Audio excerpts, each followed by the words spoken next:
Students हम discuss करेंगे important news के बारे में और उससे रिलेटेड जो इन्फॉर्मेशन है हमारे यूपीएससी के एग्जाम के पर्सपेक्टिव से इम्पोर्टेंट, उसको हम यहाँ पे डिस्कस करेंगे। First news is regarding the 25 दिसंबर के बारे में है। आप देखिए कि हमारे जो former prime minister Atal Bihari Vajpayee, उनका जो बर्थ एनिवर्सरी है 25 दिसंबर को है और उन्हीं के बर्थ एनिवर्सरी को 2014 के समय गवर्नमेंट के द्वारा गुड गवर्नेंस डे के रूप में सेलिब्रेट किया जाता है।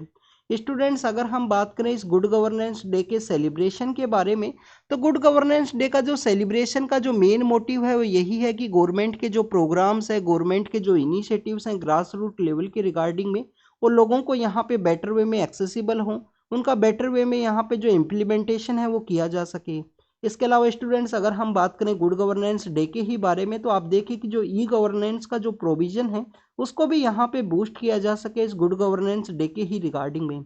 2019 के समय गवर्नमेंट के द्वारा एक इंडेक्स है उसके भी यहाँ पे लॉन्च किया गया गुड गवर्नेंस के रिगार्डिंग में, जिसको कि हम गुड गवर्नेंस इंडेक्स के रूप से जानते हैं। स्टूडेंट्स उस गुड गवर्नेंस इंडेक्स के अंदर बेसिकली कुछ पैरामीटर्स हैं जिसके बेसिस पे स्टेट्स को वहाँ पे जो रैंकिंग है वो प्रोवाइड की जाती है उनके जो गुड गवर्नेंस के इनिशिएटिव्स हैं उनके रिगार्डिंग में। अगर हम बात करें स्टूडेंट्स गुड गवर्नेंस इंडेक्स के बारे में, तो इसको यहाँ पे प्रिपेयर किया गया था डिपार्टमेंट ऑफ एडमिनिस्ट्रेटिव रिफॉर्म्स है, department of administrative reforms and the public grievance नाम का जो डिपार्टमेंट है उसके द्वारा इसको लॉन्च किया गया था 2019 के समय में। स्टेट्स एंड यूनियन टेरिटरी को वहाँ पे मेजर किया जाता है, उनको जो रैंकिंग है वो प्रोवाइड की जाती है गुड गवर्नेंस के परस्पेक्टिव से। स्टूडेंट्स अगर हम बात करें हमारे जो फॉर्मर प्राइम मिनिस्टर हैं अटल बिहारी वाजपेयी, उनके बारे में, तो आप देखिए कि क्विट इंडिया मूवमेंट के समय इनका जो पार्टिसिपेशन है वो आपको देखने के लिए मिलेगा। इनके द्वारा आफ्टर द इंडिपेंडेंस के बाद में आप देखिए कि यूनाइटेड नेशन को जो एड्रेस करते हुए इनके द्वारा हिंदी के अंदर यूनाइटेड नेशन को एड्रेस किया गया था। और आप देखिए कि 3 टाइम ये बेसिकली जो प्राइम मिनिस्टर हैं इंडिया के प्राइम मिनिस्टर रहे हैं, कुछ 2 टाइम आपको शॉर्ट टर्म के लिए देखने के लिए मिलेंगे। एक बार तो इनके द्वारा 13 डेज का जो समय है उसके लिए ही प्राइम मिनिस्टर रहे, एक बार 13 मंथ के समय के लिए, और एक बार 5 ईयर का जो कंप्लीट टेन्योर है इनके द्वारा कंप्लीट किया गया।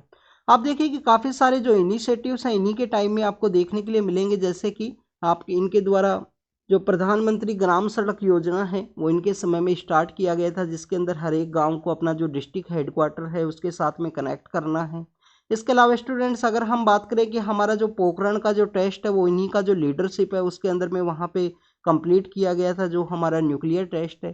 तो स्टूडेंट्स आपको न्यूक्लियर टेस्ट के बारे में जो इन्फॉर्मेशन है वो भी होनी चाहिए कि हमारा जो फर्स्ट न्यूक्लियर टेस्ट था उसका हमने बेसिकली उसका ऑपरेशन का क्या नाम दिया था, क्या उसका नाम लाफिंग बुद्धा था, जो 1973 के समय में उसको कंडक्ट किया गया था। और सेकंड जो हमारा पोखरण के अंदर जो टेस्ट कंडक्ट किया गया वो आप देखिए कि 1998 के समय कंडक्ट किया गया, जिसको कि हम मिशन शक्ति के रूप से जानते हैं। तो उस समय हमारे जो प्राइम मिनिस्टर हैं अटल बिहारी वाजपेयी हैं वो ही हुआ करते थे। साइन इन इंडिया नाम का एक कैंपेन है वो भी इनके द्वारा चलाया गया था। इसके अलावा आप देखिए कि जो क्वाड्रिलेटरल जो डेवलपमेंट है कि हमारे जो 4 मेट्रो सिटीज़ हैं उनको बेसिकली एक दूसरे के साथ में जो कनेक्ट किया जा सके, ऐसे कुछ इनिशिएटिव्स हैं वो इन्हीं के द्वारा उस समय में चलाए गए थे इनकी प्राइम मिनिस्टरशिप के अंदर में। नेक्स्ट और एक इम्पोर्टेंट पर्सन है जिसको कि हम मदन मोहन मालवीय या महामना के नाम से जानते हैं, उनका भी जो बर्थ एनिवर्सरी है उसको 25 दिसंबर के दिन ही सेलिब्रेट किया जाता है गवर्नमेंट के द्वारा। तो महामना बेसिकली एजुकेशन से रिगार्डिंग में एक इम्पोर्टेंट पर्सन है, हमारे फ्रीडम स्ट्रगल के हीरो हैं जिनके द्वारा काफ़ी कुछ जो वर्क है वो किया गया फ्रीडम स्ट्रगल के मूवमेंट्स के अंदर में। लोकल जो इंडस्ट्री है उसको कैसे प्रमोट किया जा सके उसके रिगार्डिंग में काफ़ी कुछ वर्क है उनके द्वारा किया गया है। स्टूडेंट्स इनको महामना के नाम से जानते हैं। तो महामना का जो बेसिकली जो टाइटल है, मदन मोहन मालवीय को जो महामना का जो टाइटल है वो दिया गया था गांधी जी के द्वारा। महामना का जो टाइटल है वो किनके द्वारा दिया गया, गांधी जी के द्वारा। इसके अलावा देखिए कि हमारे जो फॉर्मर प्रेसिडेंट है, सेकंड जो प्रेसिडेंट थे एस राधा कृष्णन, जिनके नेम के ऊपर में बेसिकली जो टीचर्स डे है उसको भी सेलिब्रेट करते हैं हम 5 सितंबर को। तो आप देखिए कि दो डॉक्टर जो एस राधा कृष्णन है उनके द्वारा इनको जो कर्म योगी है उनका भी टाइटल दिया गया था, इनका टू मच वर्क होलिक होने की वजह से।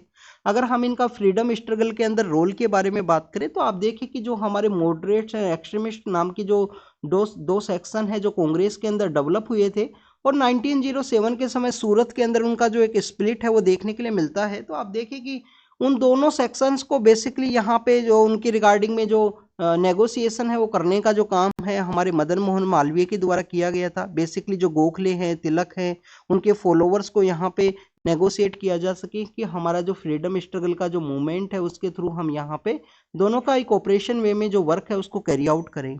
इसके अलावा देखिए कि जो सोल्ट मार्च है उसके समय भी इनके द्वारा पार्टिसिपेट किया गया। सिविल डिसोबिएंट मूवमेंट है उसके समय भी इनके द्वारा पार्टिसिपेट किया गया। कांग्रेस के अंदर अगर हम इनके लीडरशिप के बारे में बात करें, मदन मोहन मालवीय का जो कांग्रेस का जो लीडरशिप है उसके बारे में बात करें तो 4 टाइम ये कांग्रेस के जो प्रेसिडेंट है वो रहे थे। आप देखिए कि 1909 के समय ये प्रेसिडेंट रहे, 1918 के समय ये प्रेसिडेंट रहे कांग्रेस के। 1917 के अंदर प्रेसिडेंट कौन था स्टूडेंट्स? एनी बेसेंट है, जो फर्स्ट वुमेन है जिनके द्वारा कांग्रेस सेशन को हेड किया गया था। फर्स्ट इंडियन वुमेन कौन है? 1925 के समय Sarojini Naidu first Indian women है जिनके द्वारा कांग्रेस का जो सेशन है वो हेड किया गया था। इसके बाद में आप देखिए कि 1932 के समय रहे और 1933 के समय भी इनको यहाँ पे जो प्रेसिडेंसीशिप है उसको यहाँ पे करना पड़ा। उसके बिहाइंड का रीजन ये है कि कांग्रेस के द्वारा जो सेन गुप्ता नाम के जो पर्सन है उनको इलेक्ट किया गया था कांग्रेस के वहाँ पे प्रेसिडेंट के रूप में, बट उनको पुलिस के द्वारा अरेस्ट कर लिया गया। तो उसी वजह से इनके द्वारा जो प्रेसिडेंसीशिप है वो किया गया था 1933 का जो कांग्रेस सेशन है उसका भी। अगर हम इनके इम्पोर्टेंट कॉन्ट्रीब्यूशंस के बारे में बात करें तो लेबर रिफॉर्म के बारे में इनके द्वारा वर्क किया गया। हमारी जो लोकल इंडस्ट्री है उसके डेवलपमेंट के रिगार्डिंग में इनके द्वारा काफ़ी सारे जो मूवमेंट्स हैं उसके अंदर में बूस्ट किया गया। आप देखिए कि 1905 के समय इनके द्वारा जो गंगा महासभा है उसका इस्टेब्लिशमेंट किया गया था। 1905 के समय में इनके द्वारा क्या किया गया था स्टूडेंट? गंगा महासभा का इस्टेब्लिशमेंट किया गया। सोशल रिफॉर्मर रहे, लेजिस्लेचर के अंदर में कंटिन्यूस जो वॉइस है वो रेज करते रहे। इसके अलावा आप देखिए कि जो हम गवर्नमेंट का जो हमारा नेशनल एम्बलम है उसके साथ में हम सत्यमेव जयते नाम का जो वर्ड यूज करते हैं वो इन्हीं के द्वारा प्रमोट किया गया था, उसको यहाँ पे पॉपुलराइज किया गया था। सत्यमेव जयते नाम का जो वर्ड है मदन मोहन मालवीय के द्वारा। स्टूडेंट्स एक बार 2014 के समय यूपीएससी के अंदर एक क्वेश्चन पूछ लिया गया था यूपीएससी प्रीलिम्स के अंदर में कि जो सत्यमेव जयते नाम का जो वर्ड है वो बेसिकली कहाँ से लिया गया है। तो हमारा एक उपनिषद है, उपनिषद कौन सा है? मुंडोक उपनिषद है, जिसके अंदर सत्यमेव जयते है उसका जो वर्ड है वो लिया गया है। और नेशनल मोटो के रूप में ये जो वर्ड है प्रेजेंट समय में यूज किया जाता है हमारी गवर्नमेंट्स के साथ में। इसके अलावा स्टूडेंट्स अगर हम मदन मोहन मालवीय के बारे में बात करें तो हिंदू मुस्लिम यूनिटी के इनके द्वारा प्रमोट किया गया था कि हिंदू मुस्लिम यूनिटी जो कम्युनल हार्मनी है वो काफ़ी ज़्यादा इम्पोर्टेंट है। आप देखिए कि 1915 के समय हिंदू महासभा है उसका भी इस्टेब्लिशमेंट इनके द्वारा किया गया। बनारस हिंदू यूनिवर्सिटी है 1960 में, जो बनारस हिंदू यूनिवर्सिटी है उसका भी इनके द्वारा इस्टेब्लिशमेंट किया गया है। इसके अलावा स्टूडेंट्स अगर हम इनके जो यहाँ पे इनके जो पब्लिकेशंस हैं उनके बारे में बात करें तो इनके द्वारा अद्भुत्य नाम का एक हिंदी वीकली है वो चलाया करते थे। मर्यादा नाम का एक मंथली है वो भी इनके द्वारा चलाया गया था। इसके अलावा देखिए कि लीडर नाम का एक इनिशिएटिव्स है, लीडर नाम का एक जर्नल है वो भी इनके द्वारा चलाया जाता था, जो कि बेसिकली इंग्लिश के अंदर में पब्लिश हुआ करता था।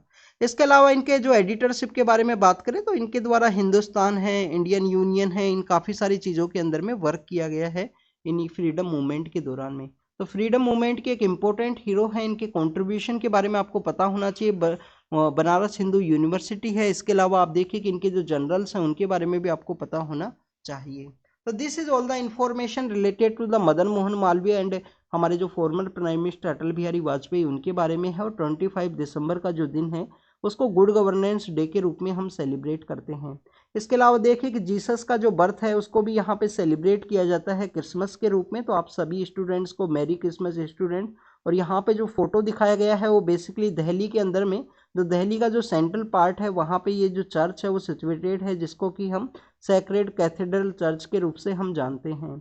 स्टूडेंट्स अगर हम बात करें नेक्स्ट न्यूज़ के बारे में तो वो जम्मू एंड कश्मीर के बारे में है। आप देखिए कि कल भी हमने डिस्कस किया था पुंछ एंड राजौरी का जो एरिया है जो बेसिकली जम्मू डिवीजन के अंदर सिचुएटेड है, तो वहाँ पे 3 लोगों को पुलिस के द्वारा बेसिकली डिटेन किया गया था। डिटेन टोटल किया गया था 8 को डिटेन किया गया था, जो कि गुजर बकरवाल नाम का जो वहाँ पे ट्राइब पाई जाती है उसके जो लोग हैं उनको वहाँ पे इंडियन डिफेंस फोर्सेज के द्वारा डिटेन किया गया था, जिसके अंदर 3 लोगों का वहाँ पे डेथ हुआ है।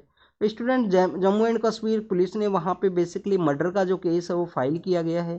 तो आपको एक इन्फॉर्मेशन होनी चाहिए कि गवर्नमेंट के हमारे जो डिफेंस फोर्सेज हैं उसके ऊपर एम्बुश हुआ। एम्बुश होने के बाद में आप देखिए कि इस तरीके से जो सिक्योरिटी फोर्सेज के द्वारा कुछ लोगों को वहां पे डिटेंड किया गया, 8 लोग थे जिसमें 3 लोगों का डेथ हुआ है।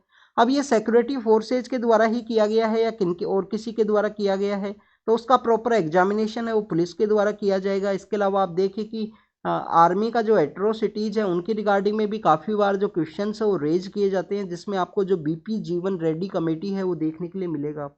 जो basically armed force special power act है उसके अगेंस्ट में उसको बनाया गया था, उसका एग्जामिनेशन की रिगार्डिंग में, तो उसने भी कहा था कि काफ़ी बार एट्रोसिटी के जो क्वेश्चंस है वो रेज किए जाते हैं यहाँ पे डिफेंस फोर्सेज के जो पर्सनल्स हैं उनके द्वारा। तो यहाँ पे जो केस है वो फाइल किया गया है। क्या इससे पहले भी स्टूडेंट्स यहाँ पे जो हमारी डिफेंस फोर्सेज के जो पर्सनल्स हैं उनके ऊपर में जो केस है वो फाइल किया गया हो? स्टूडेंट्स केस काफ़ी बार फाइल किया गया है, जिसमें भी यहाँ पे भी ऐसी एट्रोसिटीज हम देखने के लिए मिली हों वहाँ पे।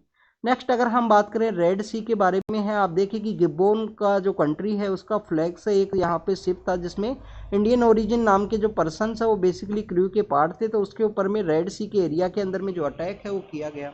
स्टूडेंट्स उस अटैक के अंदर में आप देखिए कि जो शिप है उसका डैमेज हुआ है, डैमेज होने के साथ ही यूएस के द्वारा इंडियन जो फोर्सेज है उसको यहाँ पे जो कम्युनिकेट किया गया, उसके बाद में इंडियन फोर्सेज के द्वारा नेवी के द्वारा उसको बेसिकली वहाँ से रेस्क्यू किया गया है। रेड सी के अंदर हमने रीड किया था कि जो बेबल मंदाब का जो रीजन है, बेबल मंदाब के रीजन के अंदर आप देखिए कि जो होती रिबेलियंस हैं उनके द्वारा कंटिन्यूस अटैक किया गया है। उनके द्वारा कहा गया है कि गाजा स्ट्रिप के एरिया के अंदर अगर अटैक को नहीं रोका गया इजराइल के द्वारा तो हमारे द्वारा जो कंटिन्यूस अटैक है वो इस रीजन के अंदर में किया जाएगा। वो रीजन बेसिकली सी पायरेसी की वजह से भी जाना जाता है। आप देखिए कि जो हॉर्न ऑफ अफ्रीका की जो कंट्रीज हैं वहाँ पे जो सी पायरेसी का जो इंसिडेंट है वो देखने के लिए मिलता है।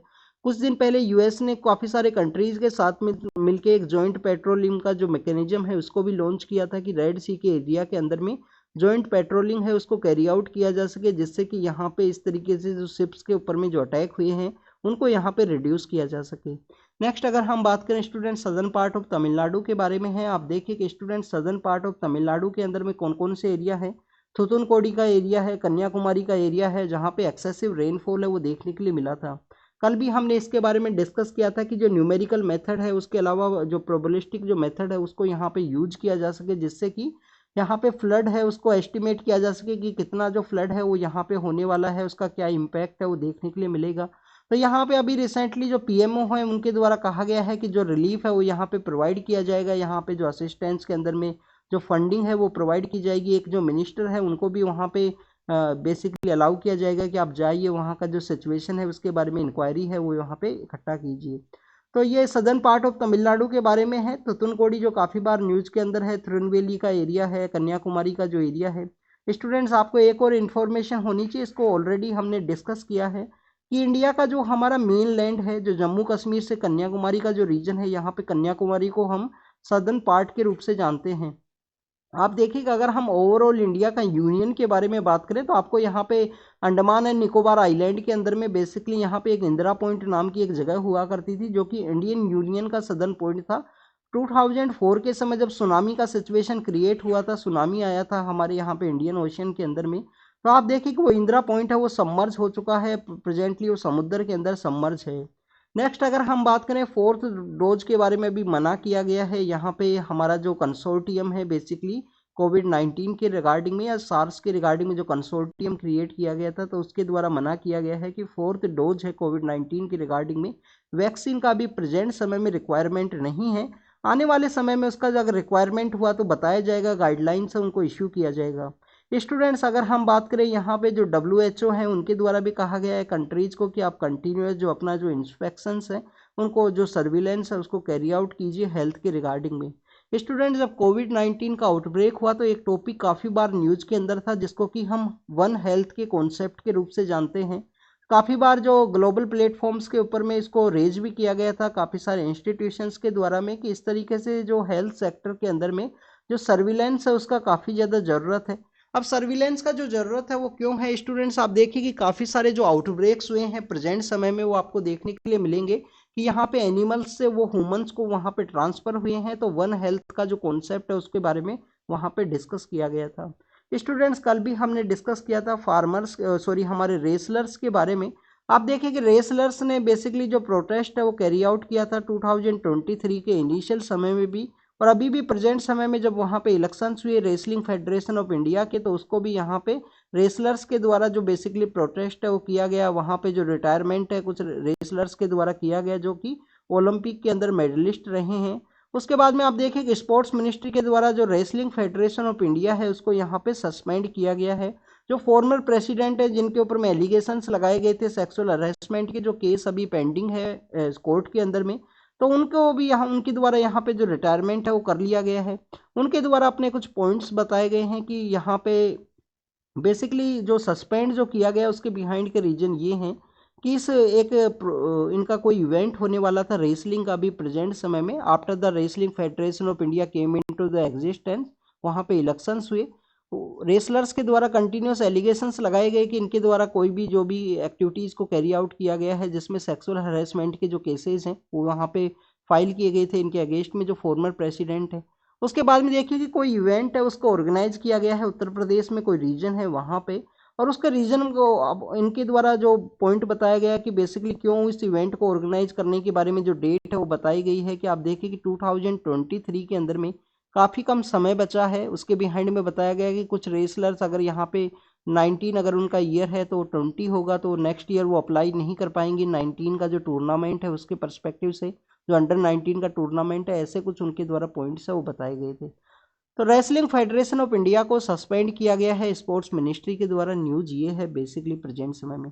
हो सकता है कि अब रेसलिंग फेडरेशन ऑफ इंडिया के द्वारा जो चैलेंज है वो किया जा सके, इनके द्वारा कोर्ट के अंदर चैलेंज किया जाए, क्योंकि यहाँ पे इलेक्शन प्रोसेस के थ्रू जो प्रेसिडेंट है वो चुने गए थे स्टूडेंट्स। नेक्स्ट अगर हम बात करें स्टूडेंट्स फार्मर्स के बारे में है, फार्मर्स के इसके अलावा आप देखिए हमने वहाँ पे डिस्कस किया था जो पद्मा अवार्ड्स हैं जो रिटर्न किए गए थे हमारे रेसलर्स के द्वारा, जो कि एक काफ़ी बड़ा एक सेमफुल इशू है कि बेसिकली रेसलर्स के द्वारा इस तरीके से जो अवार्ड्स हैं उनको यहाँ पे रिटर्न किया गया। तो उनसे उनके रिगार्डिंग में कंटिन्यूस जो डिस्कशन है वो गवर्नमेंट के द्वारा करना चाहिए। कोर्ट के अंदर में जो पेंडिंग है उनका बेसिकली जो केस उसको भी अच्छे से यहाँ पे डील करने का ज़रूरत है, जिससे कि जो भी एलिगेशंस लगाए गए हैं, क्योंकि स्पोर्ट्स सेक्टर के अंदर में जिन रेसलर्स के द्वारा एलिगेशंस लगाए गए थे जो बेसिकली यहाँ पे ओलंपिक के अंदर मेडलिस्ट रहे हैं, इंडिया का जो प्राउड है उन्होंने फील करवाया है। बेसिकली 2016 का रियो ओलंपिक हो या उसके बाद में जो ओलंपिक्स ऑर्गेनाइज हुए हैं। नेक्स्ट ओलंपिक कहाँ पे ऑर्गेनाइज होगा स्टूडेंट? 2024 के समय में पेरिस के अंदर ऑर्गेनाइज होने वाला है। आप देखें कि 2020 के समय ओलंपिक होने वाले थे कहाँ पे? टोक्यो के अंदर में। तो फिर बाद में उनको 2021 के समय ऑर्गेनाइज किया गया था कोविड-19 की वजह से। नेक्स्ट आप देखिए कि 2017 के समय एक इंसिडेंट देखने के लिए मिला था कहाँ पे? यवतमाल नाम का एक रीजन है महाराष्ट्र के अंदर में। क्या इंसिडेंट था कि वहाँ पे जो पेस्टिसाइड है उसको स्प्रे किया गया फार्मर्स के द्वारा, तो उनके ऊपर में जो हेल्थ के ऊपर इम्पैक्ट है वो देखने के लिए मिला। हेल्थ के ऊपर क्या इम्पैक्ट देखने के लिए मिला कि वहाँ पे बेसिकली जो कॉटन का जो लेंथ है वो काफ़ी ज़्यादा हाइट के ऊपर चला गया था। तो वहाँ पे अगर आपको स्प्रे करना है तो अगर आप अपना मशीन के थ्रू स्प्रे करोगे तो आप देखिए कि यहाँ पे अगर आपको स्प्रे करना होगा तो बेसिकली वो आपके आईज है उसको इफेक्ट करेगा। हो सकता है कि फार्मर्स के द्वारा उस समय में कोई भी जो गोगल्स हैं या कोई भी यहाँ पे सेफ्टी के जो इक्विपमेंट्स हैं उनको यूज़ ना किया गया हो, तो उनका जो वहाँ पे ब्लाइंडनेस का एक केस है वो सामने आया था 2017 के समय में। अभी स्टूडेंट्स कुछ फार्मर्स को यहाँ पे हेल्थ के जो इम्पैक्ट हैं वो देखने के लिए मिले हैं पेस्टिसाइड्स की वजह से। अब आपके लिए यहाँ पे एक क्वेश्चन भी है, आप देखिए कि इस तरीके से जब हेल्थ के ऊपर इम्पैक्ट मिल रहा है जब उनके द्वारा स्प्रे किया गया है, तो आप देखिए अगर हम उस फूड को कंज्यूम करेंगे तो क्या उसका इम्पैक्ट नहीं होगा? क्या उसका इम्पैक्ट नहीं होगा? ये आपके लिए एक सोचने वाली चीज़ है कि जिस तरीके से यहाँ पे एग्रीकल्चर सेक्टर के अंदर में टू मच केमिकल्स का यूज है जो इंक्रीज हुआ है, पेस्टिसाइड्स है, इन सब का जो यूज यहाँ पे इंक्रीज हुआ है, वो हेल्थ के ऊपर इम्पैक्ट है वो भी देखने के लिए मिलता है। इसके रिगार्डिंग में आपके लिए केस स्टडी है। केस स्टडी ये है कि पंजाब के अंदर में बेसिकली यहाँ पे भटिंडा का एक रीजन है, पंजाब के अंदर भटिंडा का एक रीजन है। तो आप देखिए कि भटिंडा के अंदर में टू मच केमिकल्स को यूज किया गया, तो वहाँ का जो वाटर है, वहाँ का जो पानी है वो कम्प्लीटली वहाँ पे जो क्वालिटी है वो डिक्लाइनिंग सिचुएशन के अंदर में है। इसके रिगार्डिंग में एक अरशद वारसी नाम के जो एक्टर हैं उनका एक मूवी भी था जिसके अंदर उसको शो किया गया था। और आप देखिए कि स्टूडेंट पंजाब का जो भटिंडा है, पंजाब का जो भटिंडा है, हमारा जो राजस्थान का जो नॉर्दर्न पार्ट है जिसके अंदर हनुमानगढ़ है, श्रीगंगानगर है, बीकानेर है, वो एरिया बेसिकली जो भटिंडा के साथ में अपना एरिया है वो शेयर करता है। तो आप देखिए कि एक कैंसर ट्रेन है वो भी काफ़ी ज़्यादा फेमस है, एक कैंसर ट्रेन है उस एरिया के अंदर में काफ़ी ज़्यादा फेमस है। कैंसर ट्रेन बेसिकली क्या है कि यहाँ पे जो बीकानेर का जो एरिया है वहाँ पे बेसिकली कोई ट्रीटमेंट का एक हॉस्पिटल है जिसके अंदर लोग हैं वो विजिट करते हैं बेसिकली भटिंडा के एरिया से, जो कैंसर के काफ़ी सारे जो पेशेंट्स हैं वो वहाँ पे पाए जाते हैं। तो this is all the information related to the pesticides के उनके इंक्रीज की वजह से फार्मर्स का जो हेल्थ है उसके ऊपर इम्पैक्ट है वो इंक्रीज हुआ है। नेक्स्ट अगर हम बात करें स्टूडेंट्स, कुछ ऐसे भी पेस्टिसाइड्स हैं जो गवर्नमेंट के द्वारा बैन नहीं किए गए हैं और उनको यहाँ पे फार्मर्स के द्वारा कंटिन्यूस यूज किया जाता है अपना जो एग्रीकल्चर का जो प्रोडक्टिविटी है उसके रिगार्डिंग में। आप देखिए कि ग्रीन रिवॉल्यूशन के रिगार्डिंग में जो पर्सन थे, ग्रीन रिवॉल्यूशन के जो बेसिकली जो पर्सन थे MS स्वामीनाथन, उनका भी अभी रिसेंटली डेथ हुआ था, इस वजह से भी ये टॉपिक न्यूज के अंदर में था। आपको NPK रेशियो के बारे में भी पता होना चाहिए कि NPK रेशियो कितना आइडियल होता है, आइडियल क्या है, इसका जो बेसिकली जो कंपोजिशन है उसके बारे में भी आपको पता होना चाहिए। इंडियन गवर्नमेंट के द्वारा काफ़ी सारे ऐसे इनिशिएटिव्स चलाए गए हैं जिसके थ्रू यहाँ पे जो फर्टिलाइजर्स का जो यूज किया जाता है फार्मर्स के द्वारा उसको यहाँ पे जो रेगुलेट है वो किया जा सके हमारे एग्रीकल्चर फील्ड के अंदर में। ग्रीन रिवॉल्यूशन का एक इम्पैक्ट आपको NPK रेशियो का जो मिसमैनेजमेंट है वो भी देखने के लिए मिलता है।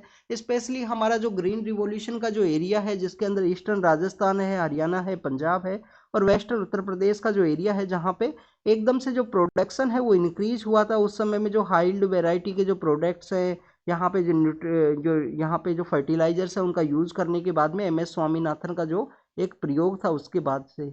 नेक्स्ट अगर हम बात करें स्टूडेंट्स, यहाँ पे वीर सेवाइस के बारे में है जो बेसिकली एक लिंगायत का एक पार्ट आपको देखने के लिए मिलता है।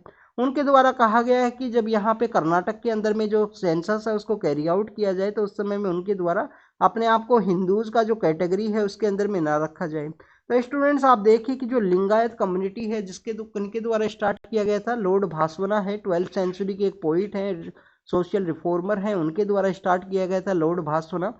लॉर्ड भास्वना के बारे में आपको एक और पता होना चाहिए कि जो अनुभव मंडपम है, अनुभव मंडपम है वो भी आपको देखने के लिए मिलता है, उन्हीं के द्वारा उसको स्टार्ट किया गया था, जिसको कि इनिशियल समय में जो एक पार्लियामेंट का एक फॉर्म के रूप से देखा जाता है। इसको हमने जनवरी का जो करंट अफेयर है कल्चर का उसके अंदर भी डिस्कस किया है, आप उसको ज़रूर से एक बार देखना स्टूडेंट्स, अगर आपको सही लगे तो आप अपने फ्रेंड्स के साथ में उसको शेयर करना। जनवरी का जो करंट अफेयर्स है उसके अंदर भी डिस्कस किया था, क्योंकि PM सर के द्वारा जो मन की बात प्रोग्राम है उसके अंदर में कुछ ऐसे इंडिया के जो डेमोक्रेटिक इंस्टीट्यूशंस हैं एंशिएंट समय से उसके बारे में मेंशन किया था, एक चोला एम्पायर के समय का बेसिकली इंस्क्रिप्शंस है। नेक्स्ट अगर हम बात करें स्टूडेंट्स, आप देखिए कि ऐसा ही एक डिमांड है जो हमारे ट्राइबल कम्युनिटीज़ का जो एरिया है उसके अंदर में सरना रिलीजन के पर्सपेक्टिव से देखने के लिए मिला। ट्राइबल्स के द्वारा कहा गया कि हमारा भी जो रिलीजन है वो डिफरेंट है, वो हमारा रिलीजन है बेसिकली सरना रिलीजन। इसके अलावा आपको लिंगायत कम्युनिटी के बारे में एक और इन्फॉर्मेशन ये होनी चाहिए कि आप देखिए कि हिंदुइज्म के अंदर में जो ब्यूरियल का जो प्रोसेस है वो डिफरेंट है, लिंगायत के अंदर में आपको जो प्रोसेस है वो डिफरेंट देखने के लिए मिलेगा। नेक्स्ट यहाँ पे आंध्र प्रदेश के बारे में है, वहाँ पे 3 कैपिटल का जो कॉन्सेप्ट है वो न्यूज़ के अंदर आपको देखने के लिए मिलता है। आप देखिए उसी 3 कैपिटल के अंदर में यहाँ पे जो हाउस अकोमोडेशन है उसके कंस्ट्रक्शन के रिगार्डिंग में कुछ डायरेक्टिव्स है वो यहाँ पे इशू किया गया है। 3 कौन कौन सी कैपिटल्स हैं जो यहाँ पे बनाने के बारे में बात की गई है, एक तो आपको देखने के लिए मिलेगा कर्नूल, अमरावती ऑलरेडी कैपिटल है और यहाँ पे विशाखापट्टनम है उसको भी कैपिटल बनाने के बारे में बात की गई है। ऐसा ही एक प्रोविजन साउथ अफ्रीका के अंदर भी है, वहाँ पे भी 3 डिफरेंट अलग अलग से कैपिटल हैं, बट आप देखिए कि इसकी वजह से कुछ कंसर्न्स है वो भी रेज किए गए थे कि आने वाले समय में जो मिसमैनेजमेंट है वो देखने के लिए मिल सकता है 3 कैपिटल का जो फॉर्मूला, जिसके अंदर में आप देखिए कि लेजिस्लेचर और एग्जीक्यूटिव एक दूसरे के कोऑपरेशन के साथ में वर्क करते हैं और आप लेजिस्लेचर और एग्जीक्यूटिव का अगर यहाँ पे सेपरेट कैपिटल अगर आप यहाँ पे डेवलप करोगे तो मिसमैनेजमेंट होना एक इसके जो कंसर्न्स है वो रेज किए गए थे। हाई कोर्ट के अंदर, सुप्रीम कोर्ट के अंदर ये जो केस है वो पेंडिंग है कंटिन्यूस, इसके रिगार्डिंग में जो केस है वो वहाँ पे जो फाइल किया गया था। 3 कैपिटल जो कॉन्सेप्ट है आंध्र प्रदेश के में अंदर जो गवर्नमेंट है पावर के अंदर में उनका एक पॉलिटिकल एक मैंडेट भी था उस समय में, क्योंकि उनके द्वारा बेसिकली कहा गया कि तेलंगाना क्यों फॉर्म हुआ, तेलंगाना इसी वजह से फॉर्म हुआ था कि जो मेनली डेवलपमेंट है वो आंध्र प्रदेश के ऊपर ध्यान दिया गया और तेलंगाना का जो एरिया है उसके ऊपर ध्यान नहीं दिया गया, इस वजह से वहाँ पे तेलंगाना का में अंदर जो स्टेट का जो डिमांड है वो आपको देखने के लिए मिलेगा। स्टूडेंट्स आंध्र प्रदेश के अंदर भी 3 कैपिटल का फॉर्मूला इसी वजह से लाया गया था बेसिकली कि 3 जो अलग अलग एरियाज़ हैं, जो बेसिकली अलग अलग एरियाज़ हैं उनके अंदर में यहाँ पे जो ध्यान है वो रखा जाए और इंक्लूसिव डेवलपमेंट है वो देखने के लिए मिले। नेक्स्ट अगर हम बात करें स्टूडेंट्स यहाँ पे अपॉर्चुनिटी के बारे में है, opportunity is basically regarding the कि उसमें बताया गया है कि हमारे यहाँ पे जो इंडियन साइंस कांग्रेस है। इंडियन साइंस कांग्रेस है जो कब स्टार्ट हुआ था स्टूडेंट्स, 1914 के समय में। अभी उसका 109 वाला जो एडिशन है वो कंडक्ट होने वाला था। कहाँ पे, पंजाब के अंदर जालंधर है। जालंधर के पास में एक यूनिवर्सिटी है जिसको कि प्राइवेट यूनिवर्सिटी है, जिसको हम LPU के नाम से जानते हैं।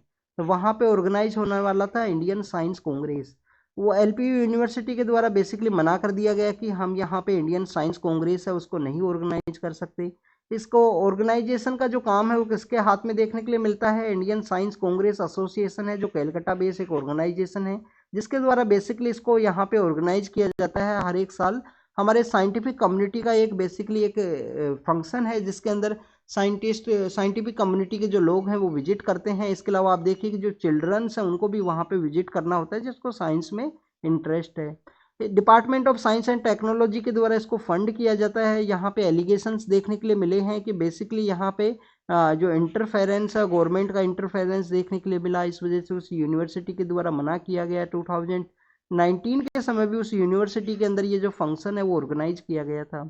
इंडियन साइंस कांग्रेस, आप देखिए कि इंडियन साइंस कांग्रेस एक इंपॉर्टेंट फंक्शन है हमारे साइंटिफिक कम्युनिटी के रिगार्डिंग में। 1914 के समय स्टार्ट हुआ। साइंस का ही एक विंग है इंडियन साइंस कांग्रेस एसोसिएशन, उसके द्वारा स्टार्ट किया गया। DST के द्वारा इसको फंड किया जाता है। नेक्स्ट अगर हम बात करें कोलंबो सिक्योरिटी कॉन्क्लेव के बारे में है। आप देखिए कि 2011 के समय हमारे गवर्नमेंट के द्वारा हमारे इंडियन ओशन रीजन के अंदर सिक्योरिटी के पर्सपेक्टिव से इसको यहाँ पे स्टार्ट किया गया था, कोलंबो सिक्योरिटी जो कॉन्क्लेव है इंडियन ओशन रीजन की रिगार्डिंग में। नेक्स्ट अगर हम बात करें कौन कौन से जो कंट्रीज हैं उनको भी यहाँ पे ज्वाइन किया गया इंडियन ओशन रीजन से रिगार्डिंग में, तो आप देखिए कि इनिशियल से फेज के अंदर में इंडिया के द्वारा स्टार्ट किया गया, बाद में श्रीलंका इसको ज्वाइन करते हैं। उसके अलावा आप देखिए कि मॉरिशस है, श्रीलंका है, इंडिया है और आपको देखने के लिए मिलेंगे मालदीव। पर मालदीव इस मीटिंग के अंदर एब्सेंट रहे, मालदीव इस मीटिंग के अंदर एब्सेंट रहे हैं, इस वजह से ये जो टॉपिक है वो न्यूज़ के अंदर में है। तो मेन रीजन क्या था इसके स्टार्ट करने के बिहाइंड में, मेन रीजन ये है कि आप तो आप देखिए कि इंडियन ओशियन रीजन के अंदर इंडिया का जो डोमिनेशन है वो आपको देखने के लिए मिलता है, क्योंकि India central part of ocean के अंदर सिचुएटेड है और इसके जो नाइबर कंट्रीज हैं वो काफ़ी ज़्यादा वल्नरेबल सिचुएशन के अंदर में है। तो उनको जो असिस्टेंस है वो यहाँ पे इंडिया के द्वारा ही प्रोवाइड किया जाए, इसी वजह से ऐसा जो सिक्योरिटी कॉन्क्लेव है उसको स्टार्ट किया गया था गवर्नमेंट के द्वारा। नेक्स्ट उसका मेन मोटिव ये भी था कि चाइना का जो डोमिनेशन है, बीजिंग बेस्ड जो डोमिनेशन है वो यहाँ पे स्टार्ट हुआ। बीजिंग के द्वारा आप देखिए कि काफ़ी बार हमारे जो इंडियन ओशन रीजन या हमारे जो नाइबर कंट्रीज हैं उनके साथ में यहाँ पे मैरीटाइम एक्सरसाइज है उसको कैरी आउट किया जाता है। जो इंडियन ओशन रीजन का जो बेड है उसका भी बेसिकली जो सी बेड है उसका भी यहाँ पे सर्विलेंस है वहाँ पे कैरी आउट किया गया है चाइना के द्वारा। इसके अलावा आप देखिए कि मालदीव अब कंटिन्यूस इस मीटिंग के अंदर एब्सेंट रहा है, उसके बिहाइंड के रीजन में भी चाइना ही है कि चाइना के द्वारा कहा गया है या चाइना का जो रोल है वो देखने के लिए मिला है। इसके अलावा चाइना का जो डोमिनेशन है वो इंक्रीज हुआ है इंडियन ओशन रीजन के अंदर में, जैसे कि आप देखिए कि जो हम्बनतोता नाम का जो पोर्ट है, हम्बनतोता पोर्ट कहाँ है, श्रीलंका के अंदर में। इसके अलावा देखिए कि हमारा जो यहाँ पे इंडियन ओशन रीजन के साथ में ही टच करता हुआ जो एरिया है, जो किसका एरिया है यहाँ पे, हॉर्न ऑफ अफ्रीका का। तो आप देखिए कि जो जिबूती नाम का जो कंट्री है वहाँ पे उसका जो बेस है वो भी सिचुएटेड है, जिबूती के अंदर उसका बेस है किसका, चाइना का। तो चाइना का जो प्रोजेंस है इंडियन ओशन रीजन के अंदर स्टार्ट हुआ, उनके द्वारा बेल्ट एंड रोड इनिशिएटिव है वो चलाया गया। इसके अलावा इंडिया के द्वारा जो एलिगेशंस लगाए जाते हैं कि स्ट्रिंग ऑफ पर्ल का एक कॉन्सेप्ट है वो देखने के लिए मिलता है कि चाइना के द्वारा इंडिया को चारों तरफ जो घेरने का जो कोशिश किया गया। आप देखिए कि यहाँ पे बांग्लादेश के अंदर भी एक पोर्ट के डेवलपमेंट के बारे में बात थी। इसके अलावा आप देखिए कि म्यांमार के अंदर भी एक पोर्ट है जिसको कि यहाँ पे हमारा जो अंडमान एंड निकोबार है उसके पास में डेवलप किया जाए। हम्बनतोता पोर्ट यहाँ पे है। हम्बनतोता पोर्ट के अलावा आप देखिए ग्वादर पोर्ट पाकिस्तान का है और इसके अलावा मालदीव है, उसके भी काफ़ी सारे एरियाज है जिसके ऊपर चाइना का जो डोमिनेशन है वो देखने के लिए मिलता है। मालदीव के द्वारा जो इंडिया और मालदीव का जो बेसिकली MOU था हाइड्रोग्राफिक के रिगार्डिंग में, उसको भी वहाँ पे कैंसिल किया गया है कि 2014 के समय उसको जो एक्सटेंशन है वो नहीं दिया जाएगा।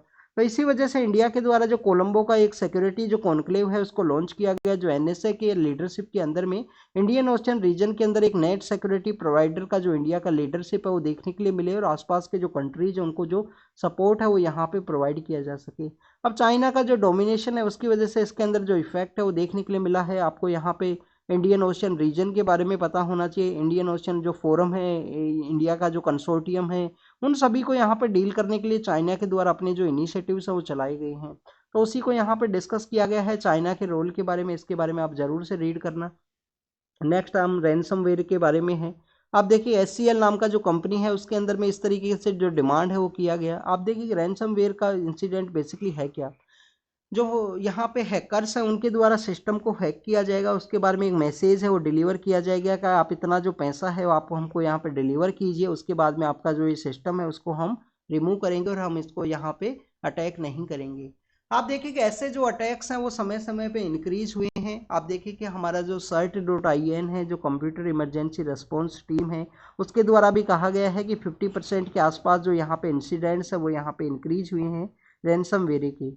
नेक्स्ट अगर हम बात करें HCL के अलावा, देखिए हमारा जो यहाँ पे इन्फोसिस नाम का जो कंपनी है, इसके अलावा आप देखिए कि जो एम्स का जो मेडिकल का जो डाटा है उसको भी यहाँ पे हैक किया गया था पिछले ही कुछ दिनों में। ऐसी भी जो न्यूज़ है वो सामने आई है। क्या ऐसा रीजन है कि इंडिया का इस तरीके से जो IT कंपनीज हैं, इंडिया का जो IT इंफ्रास्ट्रक्चर है उसको इस तरीके से हैक किया जाता है?